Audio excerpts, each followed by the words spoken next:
Bismillahirrahmanirrahim. Assalamualaikum warahmatullahi wabarakatuh. Pemirsa yang dirahmati Allah, marilah kita simak ceramah dari Ustadz Dasabatut dengan tema Perang Antara Manusia dengan Setan. Sebelumnya marilah kita bersolawat lebih dahulu. Allahumma sholli ala Sayyidina Muhammad wa ala ali Sayyidina Muhammad. Selamat menyaksikan. Waqalaidan, bismillahirrahmanirrahim.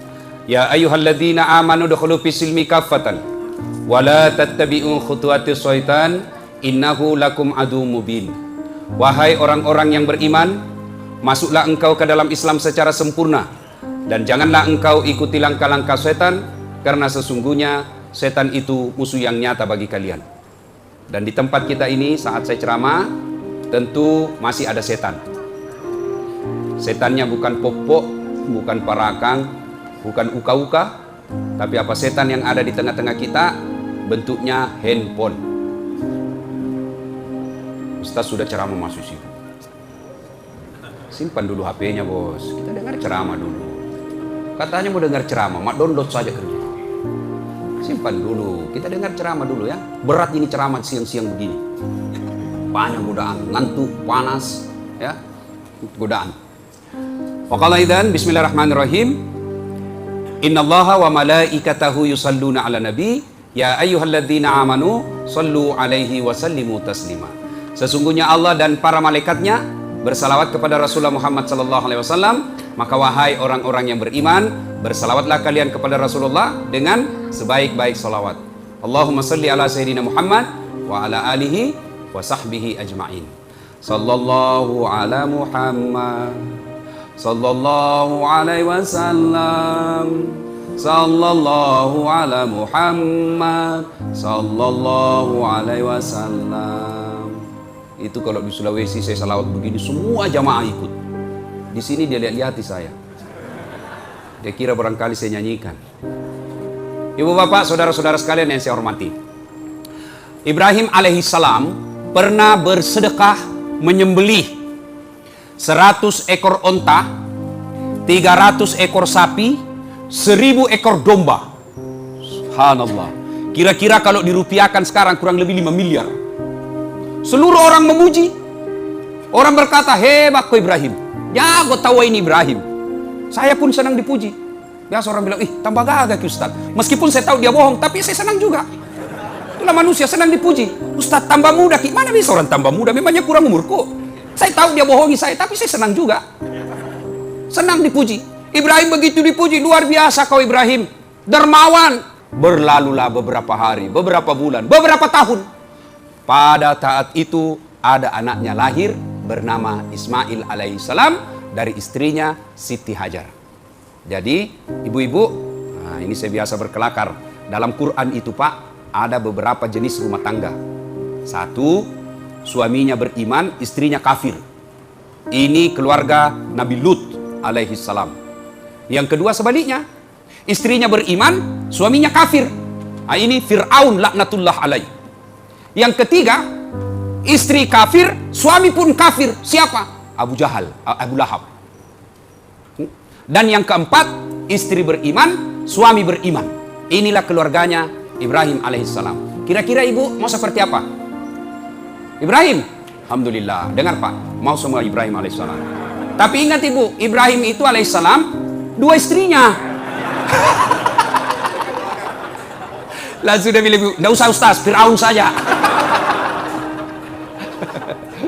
Nah, Ibrahim alaihissalam dengan istri Siti Hajar lahir Ismail alaihissalam, itu keturunan orang Islam.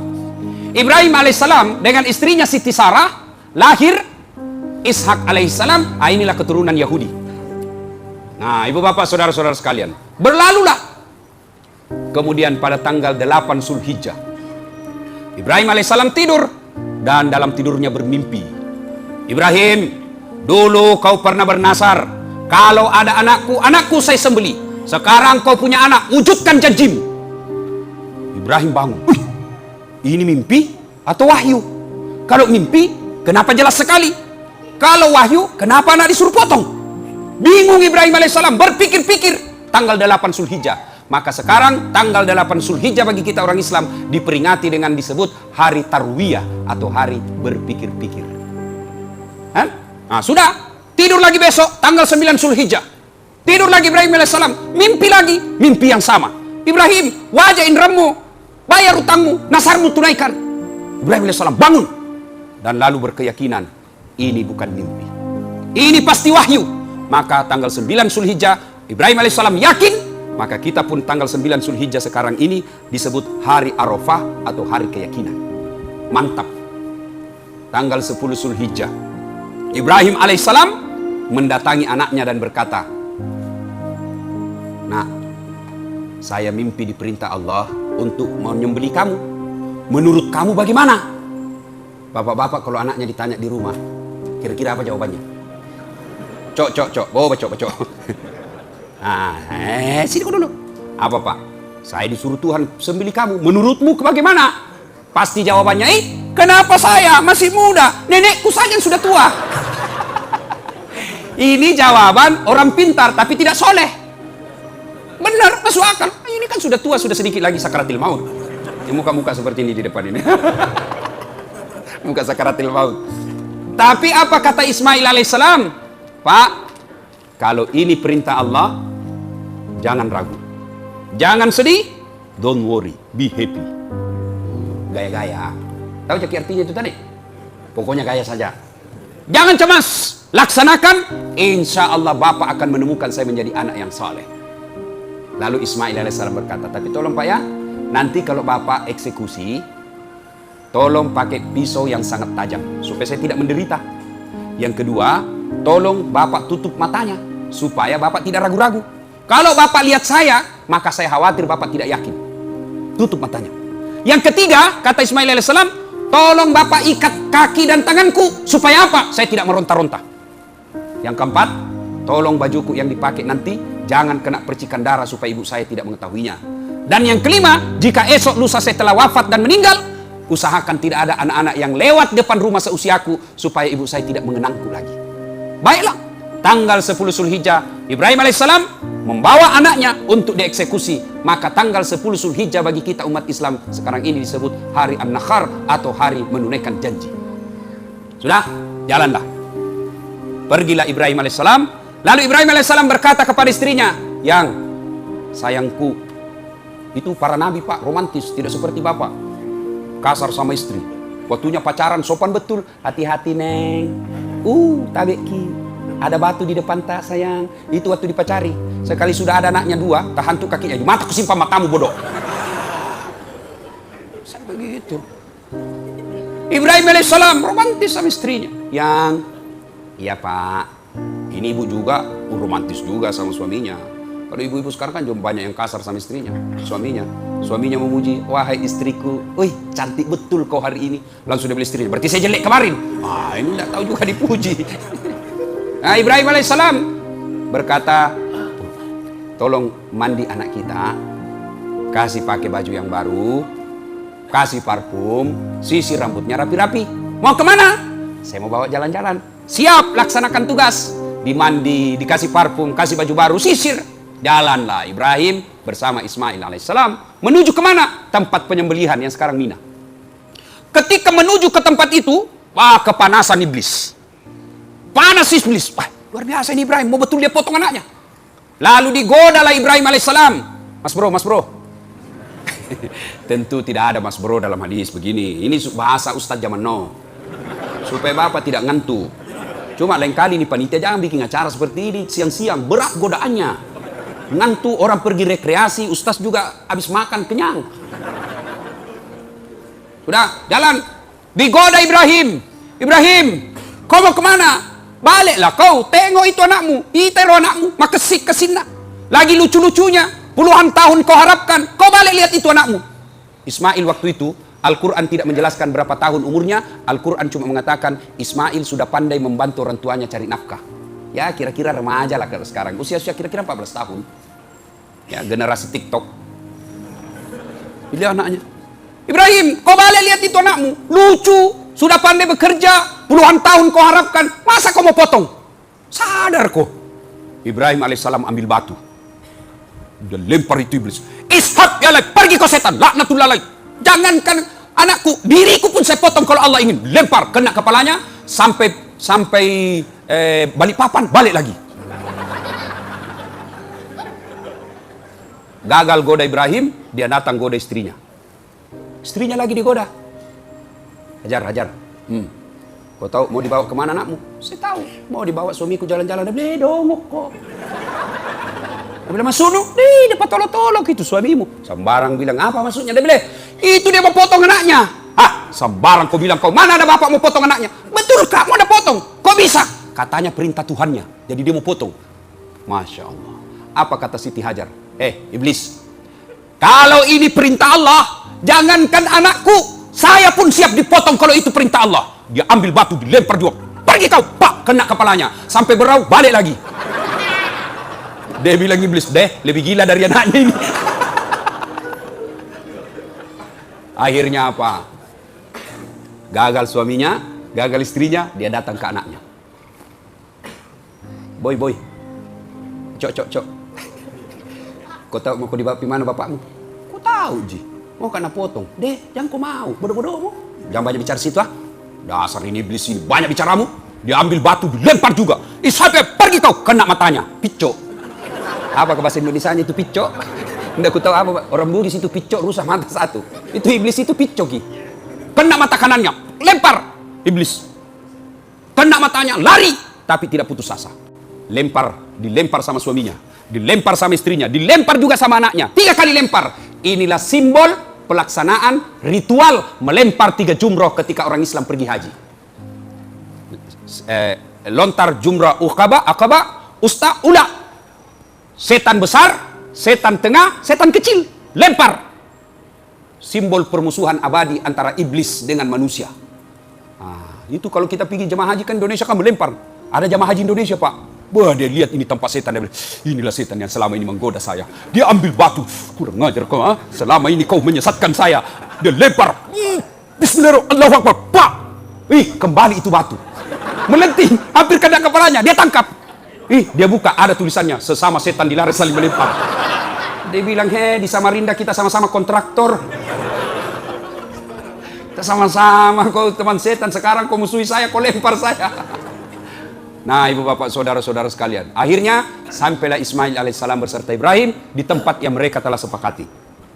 Itu kalau jamaah haji umroh atau haji, jamaah umroh atau haji pergi, biasakan kita dibawa jalan-jalan, ya ke Arafah, Musdalifah, Mina. Begitu daerah Mina kita lewati, samping kiri istana, kan satu arah itu mobil bus tuh. Biasa pembimbing ibadah mengatakan, saudara-saudara sekalian jamaah, sebelah kiri atas bukit. Setelah istana raja itu ada seperti pos-pos security. Disitulah tempatnya Ismail alaihissalam dibaringkan untuk disembeli oleh Ismail alaihissalam untuk disembeli oleh bapaknya. Itu ada tempatnya di situ. Nah, ibu bapak saudara-saudara sekalian, maka dibaringkanlah Ismail alaihissalam. Dibaringkan Ismail alaihissalam. Salah juga ini anggota lewat. Kau jadi perhatian lagi, tidak ada lihat lagi saya. Banyak godaan setan ini siang, Pak. Karena kita bicarakan setan, jadi dia goda kita juga ini hari. Dibaringkan Ismail alaihissalam. Lalu dihadapkan ke mukanya, ke hadapan tanah. Ibrahim tutup matanya. Diambil pisau. Pisau yang sangat tajam. Disembeli.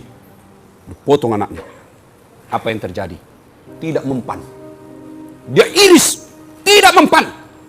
Lalu Ismail alaihissalam berkata, Pak, barangkali pisau yang kita pakai pisau tumpul. Dia bilang, tidak. Tajam ini, nak. Maka ini sudah mau Idul Fitri, Idul Kurban. Itu adab menyembeli binatang pakai pisau yang sangat tajam. Dan ada caranya itu, Pak. Ya, kambing, sapi, apalagi angsa, itu susah dipotong, Pak. Kalau tidak tahu tekniknya, Pak, biasa lari tuh angsa. Dia tinggal kau lari tuh. Kalau kita potong tengah-tengah, maka kita itu potong daerah sini. Nah, lain kali kita bahas itu. Nah, ibu bapak, saudara-saudara sekalian, adabnya pakai pisau dan mengucapkan bismillah. Hati-hati bapak yang suka makan ayam di luar. Ayam potong. Banyak itu biasa tukang potong, dia tidak baca bismillah potong ayam. Saya pernah lihat di pasar tukang potong, Pak. 40 ayam dia potong cuma 1 kali bismillah. Dia cuma bilang, bismillahirrahmanirrahim kali 40. Tidak boleh begitu, cilaka. Harus satu bismillah, 1 leher. Ibu bapak, saudara-saudara sekalian, akhirnya dipotong, tidak mempan. Ibrahim berkata, memang barangkali tumpul ini saya punya parang. Dihantamkan ke batu. Begitu dihantamkan ke batu, baru satu kali terbelah itu batu. Ibrahim, tajam aja ini. Kok enggak bisa nampan ini? Dia ulang lagi. Begitu dia mau ulang, Ismail alaihissalam berkata, Pak, tunggu dulu. Apalagi nak, tolong buka ikatan kaki dan tanganku. Lepaskan ikatan kakiku dan tanganku. Kenapa? Saya takut nanti Allah menilai saya tidak ikhlas dan terpaksa, maka saya harus diikat. Lepaskan ikatan saya. Subhanallah. Dibukalah ikatannya. Lalu disembelih. Begitu dia gorok kedua kalinya, Allah Subhanahu wa taala di tempatnya, di dekat kursi kebesarannya, memanggil seluruh malaikat. Wahai malaikatku, kau saksikan ini manusia hambaku.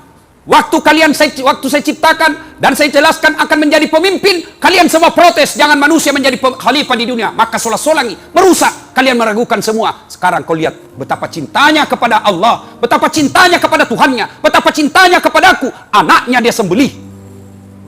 Coba kau lihat, kata Allah pada malaikat. Dia gorok lehernya, tapi tidak mempan. Melihat itu, malaikat lalu memuji Allah. Apa ucapan malaikat ketika dia lihat anaknya ini Ibrahim dia sembelih? Allahu Akbar, Allahu Akbar, Allahu Akbar. Disambung, itu malaikat katakan Allahu Akbar, Allahu Akbar, Allahu Akbar. Disambung oleh Ibrahim alaihissalam, La ilaha illallah, huwallahu akbar. Mendengar ini Ismail alaihissalam melanjutkannya, Allahu Akbar, walillahil ham. Itulah kalimat takbir. Kalau kita pergi lebaran, Allahu Akbar, Allahu Akbar, Allahu Akbar. Malaikat, La ilaha illallah, wallahu akbar. Ibrahim, Allahu Akbar, walillahil ham. Ismail. Ini sunnah, bapak besok pergi lebaran, dari rumah ke lapangan, dari rumah ke masjid, baca itu kalimat takbir. Kalimat takbir. Allahu Akbar, Allahu Akbar, Allahu Akbar. La ilaha illallah, wallahu akbar. Allahu Akbar, walillahil ham. Cuma anak-anak kita sekarang kalau pergi sore hari raya, bukannya takbir, apa? Selfie. Mulai di jalan selfie. OTW lebaran. Cuma. Sampai lagi duduk menunggu hatib. Sampai sholat sunnah, dia fotonya juga dirinya. Sholat sunnah 2 rakaat. Bapak, mulai besok dari rumah ke tempat Idul Adha, takbir Pak. Jangan Bapak ragu-ragu. Begitu Bapak ragu dan malu, berarti Bapak berhasil digoda oleh setan. Kerasin saja.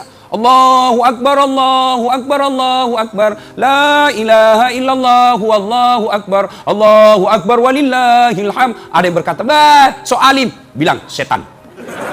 Allahu Akbar, Allah. Setan juga. Sudah. Tidak ada urusan. Takbir. Itulah bentuk kecintaan kita kepada Allah. Alhamdulillah Allah tidak minta anak dikurbankan. Iya, kalau anak dikurbankan, diminta kurban dan banyak anak. Enak. Mana? Cari yang nakal. Kurbankan anakmu. Cari yang mana yang pembohong ini. Bapak saudara-saudara sekalian. Nah, sudah itu, begitu disembeli, kemudian bertakbir. Allah perintahkan kepada malaikat Jibril. Jibril, ambil itu kibas dalam sorga. Bawa itu kibas, ganti lehernya Ismail menjadi kibas. Maka kibas itulah yang dipotong. Inilah sejarah kurban. Yang insya Allah beberapa hari yang akan datang kita melaksanakannya, Idul Kurban. Bapak saudara-saudara sekalian. Nah, itu ceritanya kan, sudah tahu jelaskan. Nanti kalau ditanya anak-anak kita sudah bisa dijelaskan. Nah, sekarang apa hikmahnya? Apa pelajaran yang ingin kita bawa pulang dari kisah ini? 1. Percayalah bahwa, saya ulang, percayalah bahwa setiap kita mau melakukan kebaikan, setan pasti kepanasan dan berusaha menggagalkan kita. Allahu Akbar, Allahu Akbar. Setan bisik, ada pembeli. Sebentar, bisa itu, selesai kau sholat sendiri saja di rumahmu. Setan. Apa bapak kemudian tinggalkan barang dagangan, lalu menuju ke tempat wudhu? Apa setan putus asa? Tidak. Setan tidak akan berhenti sebelum berhasil. Maka dia goda lagi kita. Bagaimana caranya? Wudhu kita seadanya. Wudhu kita tidak sesuai diajarkan Nabi. Banyak orang wudhu Pak sekarang yang saya lihat tidak diajarkan Nabi. Bagaimana doa mau diterima ketika sholat? Kita wudhu saja salah-salah. Wudhu sambil terima telepon. Ya, sebentar kok telepon lagi. Gampang itu, 20.000 cocok. Nah itu. Siapa ajar wudhu sambil terima telepon? Jangan ketawa bos, saya serius ini. Ayo, Al-Quran mengajarkan wudhu itu membasuh jari-jari ke siku. Jari-jari ke siku. Mana maknanya? Prakteknya begini bos. Jari-jari ke siku. Tapi apa yang kita praktekkan? Siku ke jari-jari. Mana buktinya? Sambil menyanyi, pulang-pulangku berbadan dua. Setan goda kita itu. Wah, wudhu tidak sempurna. Itu setan masuk. Anggaplah Bapak wudhu dengan sempurna. Jangan pikir setan putus asa. Tidak, masih digoda kita Pak. Masuk kita ke masjid, dia goda lagi. Tidak usah kau sholat sunnah, itu sudah hampir komat. Duduk saja. Langsung kita duduk, masuk setan. Anggaplah Bapak berhasil mengalahkan setan lalu sholat sunnah. Jangan pikir setan menyerah. Apa? Dia suruhnya lagi kita cepat-cepat. Tidak usah kau baca surat pendek. Al-Fatihah saja, cukup. Anggaplah Bapak sholat dengan sempurna, jangan pikir setan menyerah. Apalagi, digoda lagi kita. Dengan cara apa? Luar biasa kau dasar. Wudukmu bagus, sholatmu sempurna, bacaanmu baik, kamu paling soleh dalam masjid. Akhirnya muncul sombong. Semua yang ada masjid ini salah, saya saja yang benar. Masuk setan. Sekarang banyak orang begitu Pak. Sholat hanya dia rasanya yang benar. Kayak dia saja masuk surga. Banyak sekarang penceramah itu bukan penceramah sebenarnya, baru belajar agama. Baru 1 bulan belajar, itu pun melalui YouTube. 3 menit habis kuotanya. Akhirnya belajar agama setengah-setengah. Bahaya itu Ustaz sekarang, Ustaz sombong. Suka sekali salahkan orang. Bid'ah, masuk neraka. Nenekmu punya neraka. Luasnya itu surga kau tidak mau kasih masuk bos. Kasih masuk juga, biar di pinggir-pinggir. Kaulah di tengah, biarlah kami di pinggir. Masa banyak sekarang penceramah Pak, judulnya bikin takut-takut. Judul, kesalahan-kesalahan orang yang sholat. Kenapa orang yang sholat kau cari salahnya? Lebih kesalahan-kesalahan orang yang tidak sholat. Hanya itu penceramah begitu. Kesalahan-kesalahan sholat berjamaah. Apa orang berjamaah kau salahkan? Kita setengah masih kasih masuk masjid, kau kasih salah lagi. Kenapa tidak ke ceramah saja? Apa ceramah? Akibat orang yang tidak berjamaah di masjid. Supaya dia datang. Ini sekarang banyak lagi ceramah. Kesalahan-kesalahan orang yang berkurban. Kita setengah mati aja berkurban, kau salahkan lagi. Banyak itu penceramah begitu Pak. Itu penceramah sombong itu. Hanya dia mau masuk surga. Nenek muka punya surga. Banyak penceramah sekarang ini sombong. Tidak mau menerima perbedaan pendapat. Adakah Ustadz sombong? Banyak Pak. Banyak itu Ustadz sombong. Ada beberapa kenalan saya Ustadz sombong betul. Mana ciri-cirinya? Waktu belum terkenal, saya miss call, dia sudah langsung telepon saya. Saya miss call saja, dia langsung telepon. Sekarang saya telepon, tidak dijawab-jawab. Dari pagi sampai sore saya telepon, tidak dijawab. Begitu malam dia jawab, siapa ya? Sota. Ada di nama aku di situ, pura-pura tidak kenal. Jawab. Hancur juga ini Ustaz. Ada juga Ustaz begitu. Tidak mau menerima perbedaan pendapat. Hanya gara-gara satu celananya di atas mata kaki, satu di bawah mata kaki, bertengkar. Mau bertengkar. Bagaimana itu kalau Ustaz? Ada juga itu orang masuk masjid, mengganggu orang berjamaah. Gimana itu maksudnya Ustaz? Itu yang kasih sentuh-sentuh kaki di bawah. Bagaimana itu Ustaz? Kalau mau kasih begitu, tanya dulu di samping tak. Bos, boleh saya sentuh kakimu? Kasih tahu begitu. Kalau dia bilang, boleh, silahkan laksanakan. Kalau dia bilang, jangan, kau ganggu konsentrasiku. Jangan paksa orang. Saya biasa kasih pindah, dia kasih pindah lagi. Saya kasih pindah kakiku, dia kasih pindah lagi. Saya ingat Pak. Kenapa dia undang Ustaz? Kau ganggu saya. Juga itu orang berjamaah kayak dia saja yang alim di dalam masjid. Baca Al-Fatihah saja kayak mau digigit telinga tak. Ampun, iya. Biasa iya mau kau cowok. Ada juga yang begitu Pak. Takbir mengganggu orang. Allah. Setan semua itu Pak. Dalam bentuk manusia. Dan ini susah diusir Pak. Kalau setan tidak dilihat, baca basmalah, lari dia Pak. Kalau setan dalam bentuk ini susah diusir Pak. Baca Yasin, dia bilang baca kok sampai hatam, saya makin dekat. Bapak saudara-saudara sekalian, percayalah, setiap kita mau melakukan kebaikan, setan pasti masuk. Maka oleh karena itu selalu diingatkan, ya ayyuhalladzina amanu dukhulu fis-silmi kaffatan wa la tattabi'u khutuwatis syaitan, dan janganlah engkau ikuti langkah-langkah setan, karena sesungguhnya setan itu musuh yang nyata bagi kalian. Setan yang nyata-nyata musuh kita. Musuh kita bukan ulama, musuh kita bukan sesama muslim, musuh kita bukan sesama anak bangsa, musuh kita setan laknatullah alaihi. Itu kata Quran, musuh kalian adalah setan. Tapi yang kita musuhi ulama, yang kita musuhi Islam, yang kita musuhi saudara kita. Hanya karena kita berbeda pendapat, berbeda mazhab. Mulai dari takbir itu kan orang sudah berbeda Pak. Nabi takbir sejajar dengan bahu. Mana disebut sejajar dengan bahu? Ada yang memaknai begini. sejajar dari atas. Ada yang memaknai begini, kenapa? Sejajar dari depan. Mau begini silahkan, mau begini silahkan. Yang jadi masalah, kita bertengkar, yang begini menyalahkan yang begini, yang begini menyalahkan begini. Ya salahlah, bertengkarlah kita. Masuk di masjid, silakan. Begitu Bapak menyalahkan orang lain, padahal itu ada juga imam mazhabnya, berarti Bapak telah bersekutu dengan setan. Apa? Sombong. Tidak ada orang suka itu orang sombong, Pak. Apa biasa menyebabkan orang sombong kah? Apa? Biasa, pangkat jabatan. Jangan sombong karena pangkat jabatan. Anggota DPR mau sombong. 5 tahun saja, bos. Terpilih lagi, alhamdulillah. Tidak terpilih. Jangan sombong, pangkat jabatan. Jangan sombong, Pak. Kepala dinas mau sombong. Ridwan Tasa mau sombong. Kepala dinas, kalau disuka sama wali kota masih dipertahankan. Disuka wali kota belum tentu disuka sama istrinya. Hancur kita, Pak. Jabatan pangkat jangan membuat sombong. Apa? Ada batasnya. Apalagi membuat sombong orang? Ilmu. Jangan sombong gara-gara ilmu. Marah Allah dikasih pikun. Pikun, Pak, tidak ada obatnya. Ada guru besar, Pak, profesor doktor, banyak betul gelarnya. Begitu dia mau pensiun, mulai pikun-pikun. Diprotes sama istrinya. Pak, biasanya selama ini kalau Bapak mau pergi mengajar, cium-cium saya. Ini sudah hampir 1 minggu, kok keluar tidak pernah cium saya lagi. Lalu sudah bilang suaminya, astagfirullah, berarti siapa saya cium selama ini? Ternyata pembantunya dicium. Jangan juga modus. Mentang-mentang sudah dengar begini, pura-pura pikun. Pembantunya ditemani tidur, karena istrinya gendut. Begitu didapat sama anaknya, bukan mamamu ini kah? Hancur juga. Jangan sombong, Pak. Apa lagi membuat orang sombong? Apa lagi? Harta. Jangan sombong, Pak. Sebentar saja kalau Allah mau ambil. Sebentar saja, Pak. Dengar, masih ingat kisahnya Qarun?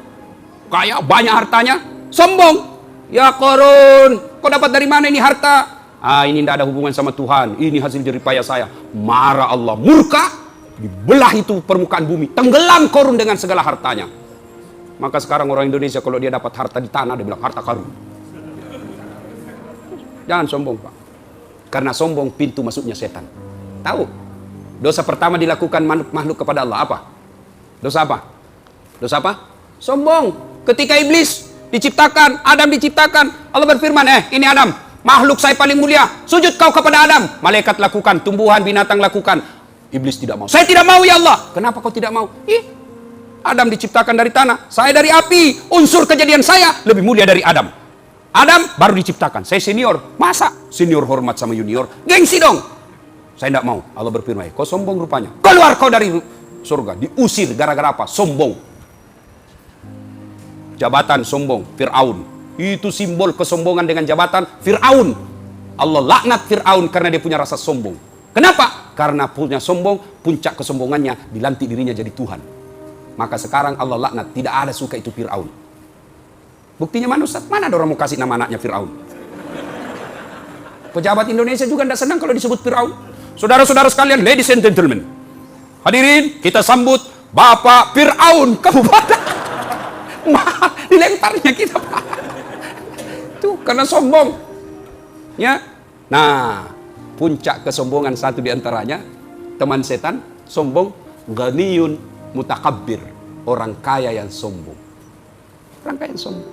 Kaya harta sombong, temannya setan. Kaya pangkat pejabat sombong, temannya setan. Kaya ilmuwan sombong, temannya setan. Itu temannya setan. Tapi kalau itu semua orang sombong, orang masih bilang, iya kan pantas dia kaya lah, sombong, wajar. Tapi temannya setan. Kalau kaya sombong, temannya setan. Bagaimana kalau miskin sombong? Miskin sombong, bukan lagi temannya setan. Kau sudah jadi setan, cilaka. Allah sayang kita, Allah hadirkan Ramadan kemarin untuk menghilangkan rasa sombong. Nah, ibu bapak, saudara-saudara sekalian, begitu bapak mau melakukan kebaikan, percayalah, setan pasti kepanasan dan berusaha menggagalkan. Nah, termasuk bapak nanti kalau ada mau bersedekah hari ini, tuh setan kepanasan itu. Mulai sekarang itu dia bisik kita, Pak. Dia bisik dengan keraguan-raguan. Wah, kalau saya keluar semua uangku di dompet ini, di mana besok anak saya? Itu setan itu. Termasuk istri bisa jadi setan. Begitu bapak mau bersedekah, dikode di SMS sama istrinya. Pak, jangan sok kaya ya. Nah itu, apalagi kalau bapak termasuk suami yang takut sama istri. Ada di sini suami takut sama istrinya? Ada? Ada? Waduh, naik kiamat. Nggak usah aku tunjuk, Pak.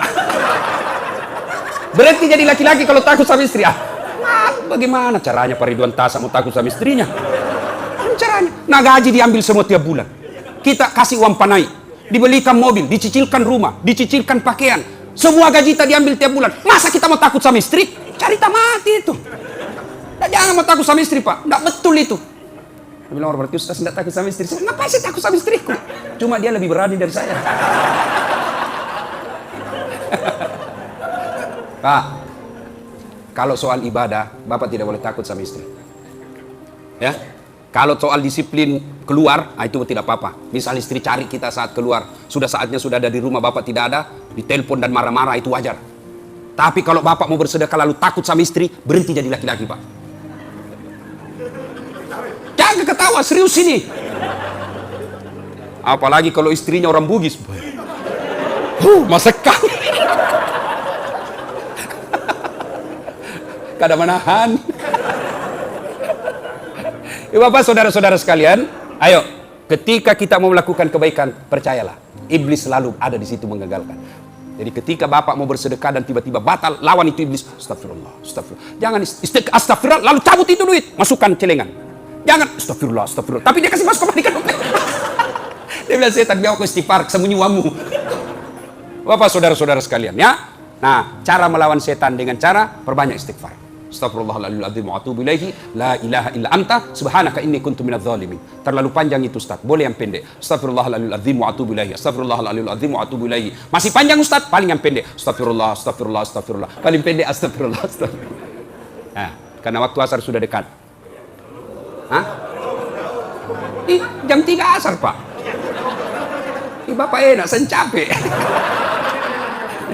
Saya dikasih pagi, kalau baru pulang dari Turki. Belum sempat peluk-peluk istri, lari lagi.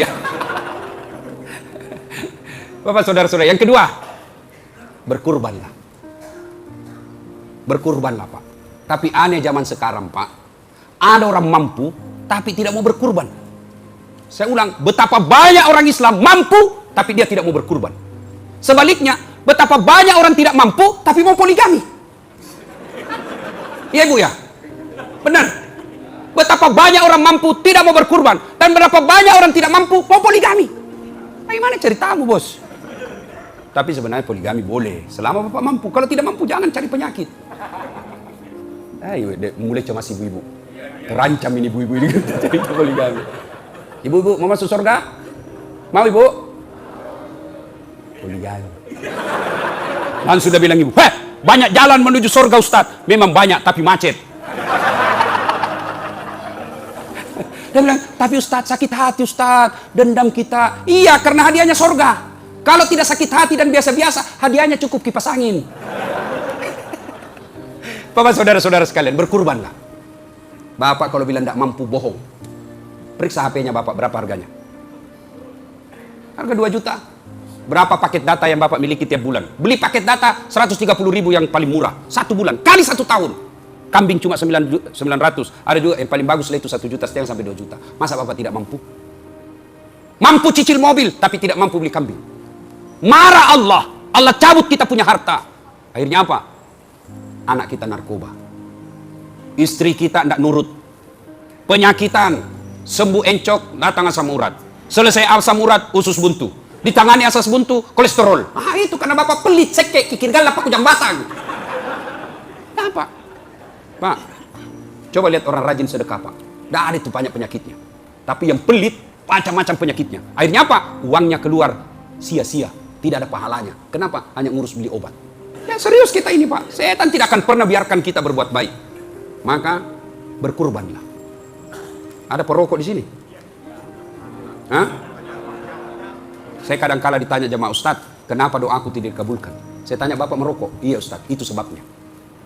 Kok bisa, Ustaz? Salah satu penyebab doa tertolak kalau kita berbuat haram. Mana hukum? Rokok. Haram kan? Bapak cari, buka itu online, Pak. Cari itu fatwa ulama tentang rokok. Hanya ada ulama Indonesia sebagian yang mengatakan rokok itu makruh. Kenapa? Ternyata si pelajari yang mengatakan makruh karena dia juga merokok. Ulama Timur Tengah semua bilang haram. Tidak ada faedahnya itu rokok. Hanya bikin kita ketagihan. Karena itu biasa orang merokok itu biasa saya lihat kayak orang beleng-beleng. Coba itu di bandara itu Pak, saya baru pulang dari Turki. Itu orang perokok saya lihat kasihan kayak dikasih masuk di belek-belek. Kaleng-kaleng, baru dia di dalam sendiri. Itu aja dikerja 10 menit. Sekali-kali isap, kunyah. Coba kasihan saya lihat itu perokok. Kayak kurang kerjaan. Jangan marah Pak ya, jangan marah. Bapak juga kalau marah tidak apa-apa, saya sudah mau pulang juga nanti. Berhentilah merokok Pak. Tahu itu rokok. Semua perusahaan rokok yang ada di Indonesia dan di dunia umumnya milik orang Yahudi. Apa kerjaannya Pak? Dia kasih sakit kita orang Islam. Sudah itu dikirimi lagi kita anti obatnya itu supaya kita berhenti batuk. Jadi uang kita habis untuk orang Yahudi. Bapak perangi, Allahu Akbar, takbir, lawan Yahudi, tapi Bapak merokok. Memang ceritanya. Jangan marah Pak, jangan marah, saya doakan Bapak berhenti. Tabung itu uang rokok, niatkan hari ini, ya Allah, tolong saya tidak bisa sembuh tanpa pertolonganmu ya Allah. Saya niatkan pembeli rokok saya ya Allah, saya kirim ke Palestina untuk saudara saya. Masa Allah tidak kabulkan doa kita? Bapak merokok itu setan itu Pak. Bayangkan, setiap Bapak beli rokok 20% dikirim ke Israel untuk apa? Membangun negara Israel. Salah satu diantaranya untuk membeli persenjataan. Berarti Bapak merokok menyumbang untuk apa? Menembaki saudara kita orang Islam. Dan ketika Bapak wafat dan di akhir penghisapan nanti Bapak dicari, mana itu perokok? Mana sama itu perokok? Sudah dikasih tahu Ustadz Dasar tapi kepala batu. Hati-hati Pak. Saya doakan Bapak berhenti merokok lalu beli kambing. Insya Allah tidak ada orang bangkrut kalau rajin berkurban. Tidak ada Pak. Banyak pengalaman hidup saya tentang hebatnya ini kurban. Tidak Pak. Kecil itu Pak Allah ganti kecil. Kenapa kita miskin? Selalu kita bilang apa saya makan besok? Apa saya kalau saya sedekah ini? Saya potong kambing apa saya besok? Allah marah. Kenapa? Kita tidak percaya Allah Maha Kaya. Kita tidak yakin Pak, maka kita miskin. Kenapa? Karena selalu berpikir saya miskin. Ana inda sanni abdi bi. Saya tergantung sangkanya hambaku. Kalau dia hamba, dia yakin, dia kira miskin kau. Kalau kau yakin kaya kau. Dalam psikologi disebut sugesti atau berprasangka baik. Gimana kalau saya potong kambing? Apa nanti pembayaran? Jangan putus asa. Allah Maha Kaya. Selalu saya kasih contoh. Bapak-bapak tahu cicak? Tahu cicak? Apa dia makan cicak? Hah? Masuk akal enggak? Ibu-ibu, masuk akal enggak cicak makan nyamuk? Gimana caranya cicak enggak bisa terbang? Nyamuk terbang. Bagaimana caranya? Allah yang ngatur. Bukan cicak yang pergi terbang kejar nyamuk. Nyamuk yang masuk ke mulutnya cicak. Itu masih ingat lagu waktu kecil? Cicak-cicak di dinding, diam-diam merayap. Datang Pak. Lagu bilang tidak. Cicak terbang ke nyamuk. Tidak. Tapi apa? Datang seekor nyamuk, hap, lalu ditangkap. Coba, itu cicak enggak sarjana, enggak anggota DPR, enggak pegawai, bisa hidup. Apalagi kita yang punya Allah Maha Kaya. Kenapa kita miskin? Karena kita tidak yakin mampu. Yakin mampu, Allah kasih kemampuan. Jelas? Kalau Bapak ragu-ragu nanti cari ambil dari dompet, Bapak berarti sangka buruk kepada Allah. Tidak ada baiknya itu sangka. Yakin saja Pak. Saya dalam hidup saya, semakin saya cemaskan masa depan, semakin susah uang saya dapat. Tapi kalau saya tidak pernah ragu, Allah kasih. Allah janji. Ud'uni astajib lakum. Minta kau kepada aku, saya kasih kamu. Ya Allah, mudah-mudahan tahun ini saya bisa berkurban ya Allah. Masa Allah tidak bantu kita? Cuma kita tidak pernah serius. Mana buktinya serius? Ayo, mulai tahun lalu kita mulai tabung. Tiap pasar 100 ribu, tiap pasar 100 ribu, 1 tahun bisa beli kambing. Sama berkurban lah Pak. Dan hari ini kita berusaha untuk kurban untuk sesama muslim kita ada di Palestina. Bapak saudara-saudara sekalian, inilah tausiah kita, mudah-mudahan ada manfaat. Ada 2 hikmah taksiah ceramah kita hari ini. Siapa yang bisa tahu? Siapa yang tahu? Satu setan? Hah? Ayo. Siapa yang bisa jawab? Hikmah pertama, setan selalu? Hah? Setan selalu? Hah? Sini. Hadiah, sini. Hadiah, cepat sini. Hadiah. Oh, Masya Allah. Ini dek. Hadiah.